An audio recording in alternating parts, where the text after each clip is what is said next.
हम क्या भ्रष्टाचार को रोकेंगे जब हमारी विधायक निधि में 15% कमीशन या अधिकारियों के माध्यम से काटा जाता है, तो हम क्या ईमानदारी की बात कर सकते हैं? आप बताइए। मैं तो आदरणीय नेता सदन बैठे हुए हैं, 15% निकाल के सीधे आप अधिकारियों को दे दीजिए, फिर हमें विधायक निधि दीजिए।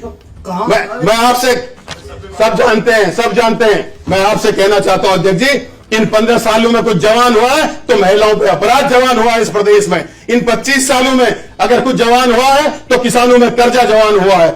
इन 25 सालों में पहाड़ के खेतों में वो जानवर जवान हुए हैं जो खेती को खत्म करते हैं, पहाड़ पे खेती नहीं हो पा रही है। इन 25 सालों में प्रदेश में रोजगार को बेचने वाले अपराधी जवान हुए हैं। इस उत्तराखंड में उन आंदोलनकारी जो आज भी हमारे खटीमा में 253 है, उसी ग्राउंड में है जिस ग्राउंड में 800 लोग हुए हैं, उसमें से 3 लोग तो स्वर्ग सिधार गए, उनको अधिकार नहीं मिल पा रहा है। मैं आपसे कहना चाहता हूं, ये बहुत मैं कड़वे शब्द बोल रहा हूं, लेकिन ये सच्चाई है। और जब तक हम सच्चाई नहीं स्वीकारेंगे तब तक इस प्रदेश का भला नहीं होने वाला, ये प्रदेश आगे नहीं जाने वाला। आज कल ही की घटना है, प्रोटोकॉल मंत्री जी से मैं कह रहा था कि अधिकारी किसी भी जनप्रतिनिधि की बात को सुनने को तैयार नहीं है, फोन उठाने को तैयार नहीं है। क्यों इतने अधिकारी बेलगाम हो गए? तो उसके भी कारण है।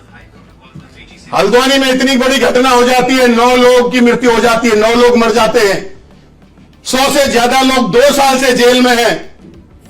अधिकारियों की कमी के कारण, उनकी योजना की कमी के कारण एक भी अधिकारी के खिलाफ कार्रवाई नहीं की गई। एक भी अधिकारी के खिलाफ कार्रवाई नहीं की गई। अध्यक्ष जी, अधिकारियों का भय खत्म हो गया। इस प्रदेश में अगर हम कहीं जाते हैं, हमारे एक बड़े भाई है, इंजीनियर है, सॉफ्टवेयर कंपनी चलाते हैं बेंगलोर में, और वो कार्टून बनाते हैं, गेम बनाते हैं, और बेंगलोर में कम से कम 1000 आदमी उनके यहां काम करता है। वहां एक संस्था चलाते हैं, उस संस्था में फ्री में वो एजुकेशन देते हैं और उनको रोजगार देते हैं।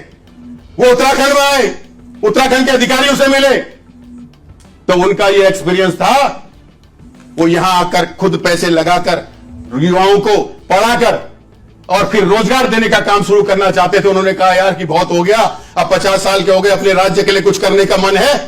तो बोले तुम्हारा राज्य तो बड़ा ही अनोखा है भाई, हम योजना बताने के लिए गए, अधिकारी पहले कहता कि हमें क्या मिलेगा, राज्य को क्या मिलेगा, वो तो बात की बात है। 10 साल तो कांग्रेस की सरकार भी रही, भाजपा कांग्रेस की सरकार भी रही। भाजपा कांग्रेस की बात नहीं कर रहा, आप 25 सालों की बात कर रहा हूं। तो 25 साल में 10 साल तो आपकी सरकार भी रही। बात समाप्त करिए। 25 साल की बात कर रहा हूं, वो 10 साल सरकार भी रही, हमारी सरकार भी रही। मैं कहां मना कर रहा हूं, मैं बात भ्रष्टाचार के खिलाफ की कर रहा हूं, किसी सरकार की नहीं कर रहा हूं।